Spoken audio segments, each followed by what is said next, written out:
দেখুন, আপনি যেটা বলেছেন যে আপনার মাস্টারবেশন করার পর পিনাসে অদ্ভুত একটা সেন্সেশন হয় এবং যেটা অনেকক্ষণ থাকে, প্রায় আধ ঘন্টা বা তার বেশি, এবং আপনি কাউকে আলোচনা করতে পারছেন না, কারোর কাছ থেকে সাজেশন নিতে পারছেন না। এখানে প্রথমে আপনাকে থ্যাঙ্কস জানাই যে আপনি কোনো ভুলভাল তথ্য না জেনে আমাকে মেসেজ করেছেন।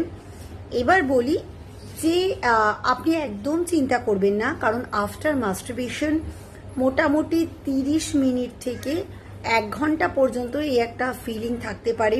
কারোর ক্ষেত্রে জ্বালা জ্বালা করে, কারোর সামান্য ব্যথা, বা আপনার যেটা হচ্ছে যে টয়লেট পেয়েছে বলে মনে হচ্ছে, ইটস কোয়াইট নর্মাল। কিন্তু কখন আপনার চিন্তা, যখন যদি প্রচন্ড ব্যথা থাকে, ইউরিনেশন হচ্ছে না, বা এই ফিলিংটা অনেকক্ষণ পারসিস্ট করছে, তখনই চিন্তার বিষয়। কিন্তু আপনি যে সমস্যাগুলো বলেছেন, আমার মনে হয় না সেটা তেমন কোনো সমস্যার। কারণ মাস্টারবেট করার সময় যে এক্সেস প্রেশার পড়ে, ফ্রিকশন হয়, সেই কারণে এবং মেন্টাল কারণেও কিন্তু এই ফিলিংটা আসে। এর থেকে বাঁচার জন্য আপনি কি করতে পারেন?